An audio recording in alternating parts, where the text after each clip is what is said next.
Assalamualaikum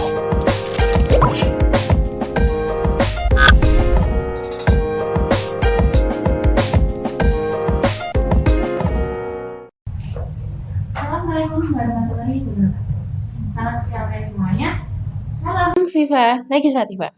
Puji syukur kehadirat Allah Subhanahu wa Ta'ala yang telah memberikan rahmat dan hidayahnya kepada kita semua sehingga kita dapat melaksanakan DPM Talk Show pada hari ini yang bertemakan benarkah isu terkait pergantian kurikulum baru di FH-UMS. Rahmat, sholawat serta salam kita haturkan kepada Nabi Muhammad SAW yang kita tunggu syafaatnya di Yaumul Akhir nanti. Perkenalkan, nama saya Hawa Yumna Ulaya sebagai pemantik pada acara hari ini. Saya menjabat sebagai staf Komisi 3 Perundang-undangan di DPM FH-UMS. Dan di sebelah saya sudah ada narasumber pada acara kita hari ini. Izinkan saya untuk membacakan CV Ibu terlebih dahulu. Beliau adalah Wardah Yuspin, SH, MKN, PhD. Lahir pada tanggal 18 Juli 1980 di kota Surakarta. Beliau menempuh pendidikan ilmu hukum di Universitas Islam Indonesia, Magister Ketertariatan di Universitas Gadjah Mada, dan program Dr. Business Law di University of Leeds. Beliau selaku Wakil Dekan 1 merangkap Kaprodi di FH-UMS. Baik Ibu, bagaimana kabar Ibu pada hari ini? Alhamdulillah, sehat Mbak. Bawa sendiri gimana? Alhamdulillah sehat Ibu. Terus apa yang menjadi kesibukan Ibu pada akhir-akhir ini di Fakultas Hukum? Akhir-akhir ini kita sedang ini ya Mbak ya, sudah beberapa bulan ini kita sedang bukan mempersiapkan lagi ya, menjalani proses transisi dari dulu kita perkuliahan dilaksanakan secara offline atau daring. Ini sekarang kita berubah menjadi luring sudah 1 semester ini gitu ya. Jadi transisi ini ternyata lebih sulit dibandingkan transisi ke daring karena kita sudah nyaman ya kok daring, bisa ngajar di rumah sambil melakukan berbagai aktivitas lain. Nah, transisi untuk menjadi perkuliahan secara luring ini juga memakan banyak waktu dan adaptasi yang ternyata lebih sulit gitu ya. Itu yang pertama, dari sisi infrastruktur juga harus dipersiapkan, harus sesuai dengan standar yang direkomendasi oleh Satgas COVID Universitas. Jadi memang kita sedang berjibaku dengan itu. Kemudian ada banyak sekali program baru ya, ternyata ada MBKM, kemudian ada luaran UB gitu ya. Kemudian juga ini kurikulum juga mau berganti. Jadi agak banyak ini Mbak, agak padat gitu. Kesulitan terbesar apa yang Ibu rasakan di masa transisi ini? Kesulitannya itu mengkondisikan baik dosen maupun mahasiswa. Mahasiswa juga mengalami kesulitan di sisi dimana apabila mahasiswa ini memiliki domisili tidak di Solo dan sekitarnya, gitu ya. Jadi misalkan dia berasal dari luar Jawa, itu untuk balik ke ke universitas lagi mereka membutuhkan banyak biaya. Harus mencari kos baru dan lain sebagainya. Persiapan untuk datang ke sini itu sudah memakan banyak energi, banyak waktu gitu ya. Dosen pun demikian, yang biasanya nggak perlu ke kantor, yang biasanya bisa ngajar pakai celana pendek gitu ya, harus ke kantor, harus mandi dulu gitu ya. Jadi itu juga perlu adaptasi gitu. Ya. Baik Ibu, kita lanjutkan saja. Baiklah teman-teman, pada acara DPM Talk Show kali ini kita akan berbincang-bincang dengan Ibu Wardah selaku Kaprodi FH-UMS dengan tema benarkah isu terkait pergantian kurikulum baru di FH-UMS. Untuk pertanyaan pertama, bagaimana perasaan Ibu setelah menjabat menjadi Wakil Dekan 1 merangkap Kaprodi di FH-UMS ini? Mungkin, adakah kebijakan lama yang diganti menjadi kebijakan baru di FH-UMS ini? Baik, perasaannya yang namanya amanah itu sebenarnya mau tidak mau, suka atau tidak suka harus ditunaikan gitu ya. Itu yang pertama. Kalau boleh memilih, tentu memilih untuk tidak ribet gitu ya. Tapi karena ini sudah amanah, bagian dari pengabdian ya harus dilaksanakan. Kemudian yang berikutnya adalah tadi disebutkan mengenai ada tidak kebijakan-kebijakan baru yang memang pada sebelumnya belum ada gitu ya. Banyak Mbak gitu. Jadi sejak transisi ke perkuliahan daring itu kemudian ada konsep dari Mendikbud ya, bahwa ada satu program MBKM itu cukup membuat kita di universitas ini mencoba menerjemahkan kebijakan tersebut ke dalam apa yang sebenarnya sudah jadi di suatu universitas. Universitas kan sudah punya kurikulum sendiri, sudah punya bentuk perkuliahan sendiri. Tiba-tiba masuk hal baru tersebut gitu ya, masuk MBKM, kita harus adjust, kita harus melakukan beberapa perbaikan, melakukan beberapa penyesuaian lebih tepatnya gitu ya, dari sisi kurikulum, mahasiswa juga gitu kan, sosialisasi ke mahasiswa itu harus masif supaya mahasiswa tahu ini ada program-program baru. Kemudian ada OBE juga tadi sudah saya sebutkan. OBE ini juga agak merubah paradigma yang ada di masyarakat gitu ya, di mahasiswa juga gitu. Yang pertamanya itu OBE ini sesuatu yang sebenarnya tidak pernah terfikirkan gitu ya, bahwa bisa lulus tanpa skripsi gitu ya. Ada tugas pengganti di situ. Nah, ini kita yang tidak punya, yang kita harus adjust juga gitu ya, sesuatu yang baru gitu. Ketertarikan mahasiswa mengenai program MBKM menurut Ibu bagaimana? Untuk Fakultas Hukum sendiri, Mbak, alhamdulillah gitu ya. Alhamdulillah mahasiswa ini untuk MBKM itu mereka cukup memiliki animo yang lumayan. Saya tidak bilang tinggi, terus terang gitu ya. Lumayan. Artinya tercatat itu beberapa mahasiswa memang mendaftar MBKM gitu ya. Jadi ada yang mendapatkan dana MBKM dari Dinas Sosial, dari DPR, kemudian dari perusahaan-perusahaan. Jadi dia bisa magang di tempat-tempat tersebut gitu ya.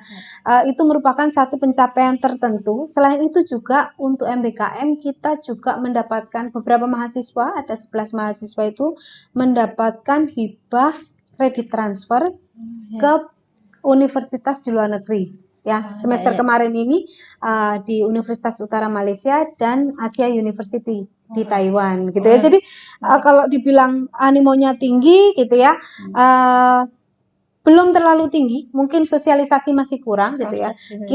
Kita berharap ke depan itu akan semakin banyak animo mahasiswa untuk ikut MBKM gitu. Oke, terima kasih Mbak atas jawabannya. Untuk pertanyaan kedua Ibu, langsung saja.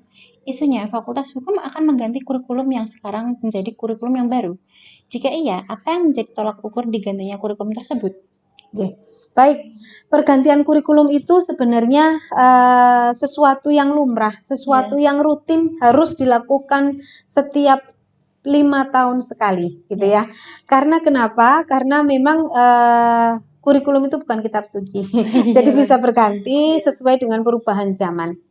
Nah, perubahan ini barusan tadi pagi sampai siang ini tadi ya, kita baru membahas mengenai perubahan kurikulum. Ini sudah kesekian kali rapat gitu ya. Cukup alot juga pergantian kurikulum, tapi memang kurikulum ini memang harus diganti.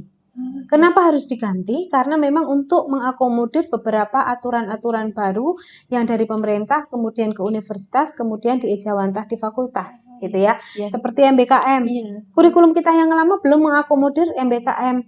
Buktinya apa? Buktinya untuk mengkonversi mahasiswa yang ikut MBKM ke dalam mata kuliah kita kesulitan, gitu ya. Jadi kurikulum yang baru itu akan mengakomodir itu. Kemudian OB itu ada OB di mata kuliah, ada di tugas akhir.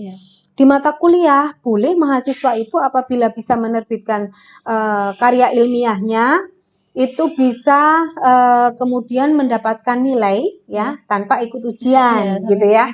Begitu pula nanti untuk tugas akhir, nggak perlu membuat skripsi gitu ya, tapi terbit ke jurnal dengan kategori tertentu gitu ya.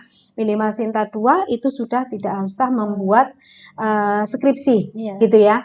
Kemudian bisa juga tetap membuat skripsi tapi ikut ujian, tidak ikut ujian gitu ya. Apabila dia bisa menerbitkan artikel di jurnal-jurnal tertentu, kategorinya sudah kita buat sedemikian rupa gitu ya. Jurnal terindeks Sinta, mereka boleh untuk tidak ikut ujian gitu. Kemudian ada satu pemikiran gitu ya, beberapa sejawat memang berpikir, nah nanti kalau nggak pakai skripsi, kalau nggak pakai ujian, itu gimana kita bisa mengukur kompetensi mahasiswa lulusan kita gitu kan? Karena dulu salah satu cara mengukur kemampuan mahasiswa itu ada pada ujian dan ada pada pembuatan skripsi gitu kan. Nah, ini tidak gitu ya. Justru dengan mengirimkan tulisan mahasiswa atau artikel mahasiswa ke jurnal-jurnal yang bereputasi atau jurnal yang terindeks INTA gitu ya, itu mereka mendapatkan review dari orang luar, tidak hanya dari dosen. Prosesnya panjang, reviewnya juga berkali-kali. Jadi secara kualitas yang dihasilkan oleh mahasiswa itu jauh lebih baik. Gitu, Mbak. Apa sih Bu kesusahan dalam penerapan kebijakan baru di Fakultas Hukum ini? Kesulitannya sebenarnya memang sosialisasi ke mahasiswa itu sebenarnya kita sudah melakukan sosialisasi secara berkala mengenai beberapa program baru yang kita miliki ini tadi ya. Akan tetapi tetap ada akan tetapinya ya, karena ini memang kendalanya apa sih? Kendalanya memang yang pertama belum banyak mahasiswa yang tertarik menggunakan jalur ini, gitu ya. Belum banyak itu bukan berarti masih sangat sedikit juga, Mbak. Sudah ada beberapa mahasiswa, contohnya bimbingan saya, Mbak. Saya membimbing 16 mahasiswa. Dari 16 itu yang 2 belum lulus, yang 14 sudah lulus, semuanya publish di jurnal. Macam-macam, ada jurnal internasional, ada jurnal bereputasi, ada jurnal terindeks. Jadi bisa dipaksakan mahasiswa Fakultas Hukum itu kemampuannya itu juga bukan kemampuan yang ecek-ecek. Jadi sekali diarahkan dengan baik, mereka tahu mereka harus kemana gitu. Bukan karena saya ada di sini gitu ya, tapi karena saya membuktikan sendiri. Cuma diarahkan. Iya, hanya perlu diarahkan dengan baik gitu ya. Nanti dia akan tahu kok caranya begini, mereka sudah jalan sendiri gitu. Ibu, kenapa jurnal bisa menggantikan skripsi, dan pada kata Ibu skripsi dan ujian menjadi tolak ukur penilaian kelulusan mahasiswa? Kenapa jurnal bisa menjadi menggantikan dua hal itu? Oke, baik. Tadi sudah saya sebutkan di awal. Jadi proses untuk submit di jurnal untuk bisa diterima itu bukan waktu yang sebentar. Ya, jadi nanti siapa yang misalkan mahasiswa itu bikin artikel, berarti nggak ada dong pembimbingan dari dosen. Tetap ada. Pembimbingannya adalah pembimbingan membuat artikel gitu. Prosesnya sama, Mbak. Jadi seperti kalau bimbingan saya, mereka tetap, karena kemarin ini masih daring proses bimbingannya, anak-anak saya kumpulkan lewat Zoom, saya baca satu persatu, dikoreksi langsung gitu ya. Jadi saat itu juga jadi nih artikel-artikel ini gitu ya. Artikel-artikel ini jadi kemudian dikirimkan ke jurnal-jurnal gitu ya. Setelah dikirimkan, tunggu revisi datang. Yang revisi bukan dari dosen dalam gitu ya. Dosen di mana-mana atau reviewer dari manapun gitu ya. Jadi justru menurut saya kualitas dari lulusan kita itu meningkat ketika dia bisa menghasilkan luaran berupa jurnal yang merupakan satu bentuk dari pembelajaran atau luaran UBI ini tadi. Jadi itu penilaian dari luar langsung ya? Iya, gitu. Nggak hanya dari dalam, nggak hanya dari kita dosen gitu ya, tapi dari reviewer di mana-mana, tergantung jurnalnya dikirim kemana. Baik Ibu, untuk pertanyaan selanjutnya, bagaimana menurut Ibu Wardah mengenai program-program baru yang bisa mendukung kemajuan mahasiswa di fakultas ini? Seperti tadi ada MBKM, ada PE, adakah program lain selain dua itu? Baik, untuk saat ini memang program andalan kita itu ada program MBKM, kemudian ada OBE. Selain itu juga kita sedang untuk bisa mencapai target kita ya, banyak mahasiswa yang memilih luaran OBE ini tadi, kita menyediakan klinik ya, klinik penulisan karya ilmiah kepada mahasiswa gitu ya. Jadi klinik ini dilaksanakan dalam 1 tahun ini 4 kali, Mbak. Jadi mahasiswa akan dibimbing gitu ya, di klinik gitu ya. Jadi akan didampingi untuk membuat artikel gitu ya. Jadi di situ dia sudah dapat, di pembimbingan juga akan dapat gitu ya. Jadi ini nanti kita harapkan luaran mahasiswa berbentuk artikel Ya. yang termasuk bagian dari OBE ini tadi menjadi naik secara signifikan gitu. Kayak sejenis pelatihan gitu. Iya, betul. Kita punya itu ya, Mbak harus ikut gitu ya. Jadi ini kemarin untuk anak-anak semester apa namanya yang mendekati Insya Allah. skripsi itu gitu ya, diadakan itu supaya apa namanya kemampuan mahasiswa untuk membuat artikel itu terasah Iya. gitu. Nah, Ibu. Menarik juga program itu ya, Ibu. Iya. Jadi memang setiap kali pelatihan itu banyak sekali ya, sekitar 50-an mahasiswa, 50, 80 mahasiswa gitu sekali ini. Tapi kita laksanakan masih secara online karena memang dilaksanakan kemarin-kemarin ini gitu ya. Kita belum berani menyelenggarakan dalam satu ruangan dengan kapasitas 80, 90 mahasiswa dalam satu ruangan, kita belum berani. Tapi itu sudah berjalan dan ini alhamdulillah. Selain itu juga kita punya ini Mbak yang barusan selesai ini bulan Mei ini kita punya seminar internasional juga. Luarannya juga apa namanya luarannya mohon maaf sebentar.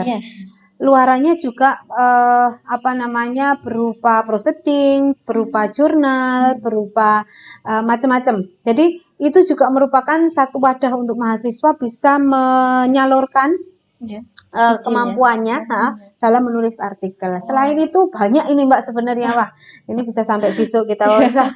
Ternyata programnya banyak juga ya. Iya. Short course. Kita punya short course bulan Mei kemarin ini. Short course itu selama hampir 2 minggu gitu ya.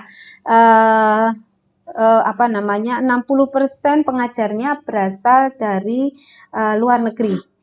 Dan mahasiswa yang ikut juga ada dari 6 negara gitu ya. Jadi termasuk Indonesia. Indonesia yang paling banyak gitu ya. Tapi ada mahasiswa-mahasiswa juga yang memang berasal dari luar yang mengikuti short course ini gitu ya selama itu tadi. Jadi nanti prosesnya itu di akhir akan ada yang namanya tes. Seperti ikut kuliah perkuliahan sampai nanti keluar nilainya. Short course ini. Gitu. Apa? Bukan, jadi setelah mengikuti perkuliahan selama berapa 10 hari ini gitu ya, dia akan mendapatkan akan bisa mendapatkan sertifikat apabila hasil tesnya apa namanya melampaui passing grade. Gitu. Jadi ini yang baru gitu ya. Jadi ini baru sekali ini kita menyelenggarakan short course dan cukup berhasil gitu ya. Alhamdulillah ya. Alhamdulillah begitu. Terus ada lagi program ini, kalau bicara program banyak banget ya. Jadi nanti kalau terlalu lama saya bisa dipotong gitu ya. Jadi selain itu program dari pengajar dari luar negeri gitu ya. Jadi untuk semester kemarin ini ada 3 mata kuliah yang diampu oleh dosen yang berasal dari luar negeri. Ada dari Korea, dari Yongsan University. Mata kuliahnya apa ya, saya kok lupa ya. Terus kemudian ada dari Mahidol University Thailand. Itu kriminologi, kemudian ada dari Gothenburg University Swedia gitu ya. Jadi ini program-program baru semester ini kita ada gitu ya. Karena memang kalau sesuai dengan roadmap bahwa apa namanya internasionalisasi universitas gitu ya, sesuai dengan Renstra perguruan tinggi, ini kita sudah berada di jalan yang tepat gitu. Ternyata banyak program yang banyak kita tahu dari semuanya ini. Iya. Oke, Ibu, kita lanjut saja ke pertanyaan selanjutnya. Mengenai program peningkatan soft skill seperti menulis artikel atau jurnal yang tadi Ibu jelaskan, yang bernama OBE, menurut Ibu, bagaimana pendapat Ibu mengenai ketertarikan mahasiswa di Fakultas Hukum ini khususnya, mengenai program peningkatan soft skill ini? Ya, tadi seperti yang saya sebutkan, mahasiswa ini sebenarnya apa namanya memiliki minat gitu ya. Jadi kadang-kadang mahasiswa kalau nulis skripsi itu kan panjang gitu ya, minimal 60 halaman gitu ya. Jadi takes time gitu. Mereka banyak yang memilih untuk ini tadi mengambil jalur OBE. Jadi menulis artikel lebih pendek, misalkan 10-15 halaman sudah cukup. gitu ya. Selain itu juga kadang-kadang mahasiswa itu kalau saya tanya kenapa ini ambil yang UPE, saya takut Bu ujian, saya takut diuji sama dosen itu gitu ya. Jadi mereka menghindari itu, akhirnya mereka mempush dirinya sendiri untuk bisa menulis artikel gitu. Jadi salah satu motivasinya adalah ketakutan ujian. Jadi memang motivasi itu bisa bermacam-macam gitu ya. Tapi ini menarik gitu. Artinya ini bisa ini bisa jadi motivasi mahasiswa untuk mengambil jalur UPE ini tadi gitu. Oke, Bu. Untuk bimbingan tadi yang di artikel itu, perbedaannya dari artikel sama skripsi menurut Ibu lebih susahan mana? Kalau menurut saya lebih susah artikel, Mbak. Iya. Kalau skripsi itu ngoyak-ngoyak pembimbing saja sudah cukup gitu ya. Iya. Pembimbing dioyak-oyak gitu ya, tiap hari didatangi, lama-lama dia bosan, dia tanda tangan gitu ya. Akhirnya ujian ya. Nah, kalau yang namanya jurnal atau artikel mau ngoyak-ngoyak siapa orang itu dikirim kok. Mau ngoyak-ngoyak reviewernya gitu kan. Sulit, kita nggak tahu reviewernya siapa. Biasanya blind review, artinya kita nggak tahu reviewnya siapa. Reviewnya biasanya 2 orang. Yang mau kita oyak-oyak siapa editornya gitu ya. Lebih susah sebenarnya artikel ini gitu ya. Tapi ya memang kalau kita lihat sekilas cuma 10 halaman ini, 15 halaman dibanding skripsi lama. Tapi sebenarnya iya, ini takes time. Jadi kita kumpulkan sekarang, kita kirimkan sekarang, belum tentu 3 bulan, 4 bulan ada jawaban. Gitu ya. Jadi makan waktunya itu sebenarnya lebih lama. Makanya kita mau mempush mahasiswa supaya ini ambil jalur yang OBE ini. Karena kalau skripsi selesai itu di rak perpus selesai gitu ya.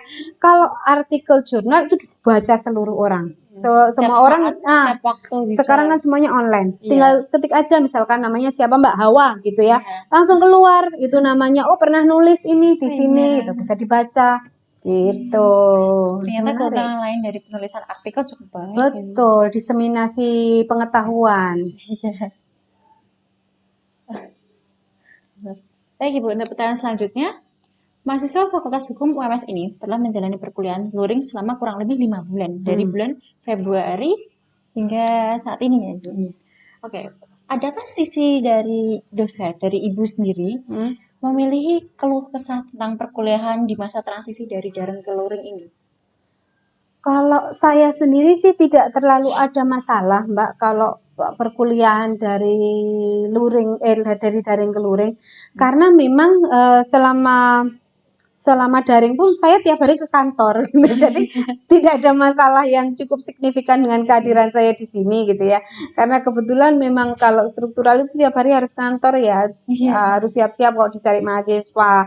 Jadi saya tidak ada masalah dengan itu. Tapi ada beberapa memang yang memang sudah terlanjur nyaman di rumah, ngajar di rumah gitu. Jadi terasa beda. Sudah begitu waktunya kuliah cepet banget ya. Biasanya 100 menit jadi 50 menit. Jadi baru ngomong sebentar sudah habis itu kan. Itu yang saya rasakan gitu. Ininya itu. Tapi kesenangan untuk bertemu mahasiswa itu berbeda. Kalau lewat Zoom itu kadang-kadang kan mati kameranya, kita nggak tahu itu sambil disambi makan, disambi cuci piring, itu kita kan nggak tahu gitu ya. Tapi kalau ketemu langsung itu lebih menyenangkan menurut saya. Kayak melihat langsung kefokusan mahasiswa. Iya, kalau mau marahin mahasiswa bisa langsung gitu kan. Apakah mereka paham juga nanti kelihatan. Betul. Kalau dari segi saya tuh, saya melihat dari transisi di masa transisi ini, emang ya mahasiswa kan ditakdirkan untuk perkuliahan secara offline. Jadi mau nggak mau kita harus siap walaupun kita pernah kena pandemi. Terus kalau saya biasanya dari teman saya rumahnya jauh atau enggak mereka susah membuat waktu yang mereka atur.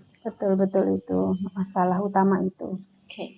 So, yang selanjutnya Ibu, yang terakhir ini. Mungkin untuk yang terakhir, adakah yang ingin Ibu sampaikan selaku pimpinan fakultas untuk mahasiswa FEUMS? Oke, baik. Jadi Mas dan Mbak mahasiswi UMS gitu ya. Yang pertama ini harus yang pertama berbangga diri gitu ya. Karena untuk masuk UMS itu udah susah gitu ya. Tapi jangan sampai terlalu lama menyelesaikan apa yang menjadi tugas di sini. Nah, saya yakin sekali anak-anak yang masuk ke sini ini anak-anak yang memang memiliki kemampuan ya yang cukup bagus. Artinya dengan diarahkan dengan baik, pengarahan dengan baik, kemudian didampingi dengan baik, Anda sekalian ini ya bisa dengan mudah sekali mencapai apa yang Anda cita-citakan gitu ya. Kok Bu Wardah bisa bilang gitu, itu karena Bu Wardah kerja di sini gitu ya. Enggak. Jadi saya mulai dekat dengan mahasiswa itu beberapa tahun terakhir ini ketika mengerjakan akreditasi. Akreditasi saya dibantu oleh mahasiswa-mahasiswa gitu ya. Banyak mahasiswa yang terlibat dengan saya secara langsung setiap hari gitu ya. Jadi artinya dengan keterlibatan mahasiswa, saya jadi tahu anak-anak ini kemampuannya tuh sangat bagus sekali gitu ya. Mahasiswa saya itu ada yang mendapatkan hibah anak S2 ya, hibah dari Dikti itu ada yang dapat 40 juta satu orang, ada yang dapat 38 juta gitu ya, bisa menulis di jurnal internasional bereputasi. Jadi mereka itu kalau didampingi dengan baik gitu ya, itu hasilnya maksimal lah gitu. Saya yakin sekali. Cuman dana mahasiswa itu kalau mau didampingi suka menghilang gitu ya. Tapi ya ini merupakan, saya percaya sekali kemampuan anak-anak saya di sini itu kemampuannya itu bagus, asal diarahkan dengan baik. Mereka Gitu. punya bakat, cuman perlu diarahkan Iya, saja. kita aja akreditasinya sudah unggul gitu ya. Artinya anak-anak yang masuk di sini itu juga anak-anak yang unggul gitu. Keren juga. Oke. Udah terasa Ibu, kita selesai. Oke, saya akan lanjutkan. Cepet banget ya Mbak ya, nggak terasa. Baik teman-teman, tak terasa perbincangan saya dengan Ibu Wardah sudah membicarakan banyak isu. Dan saya ingin mengucapkan terima kasih kepada Ibu Wardah selaku Kaprodi yang sudah meluangkan waktunya sebagai narasumber di acara DPM Talk Show kali ini. Saya selaku moderator mengucapkan maaf bila ada salah data maupun perbuatan dan perkataan yang saya ucapkan saat tadi. Saya Hawa selaku moderator. Pamit undur diri dan nantikan tunggu DPM Talk Show pada episode selanjutnya. Wabillahi taufiq wal hidayah. Wassalamualaikum warahmatullahi wabarakatuh. DPM FWMS. Salam Viva Legislativa.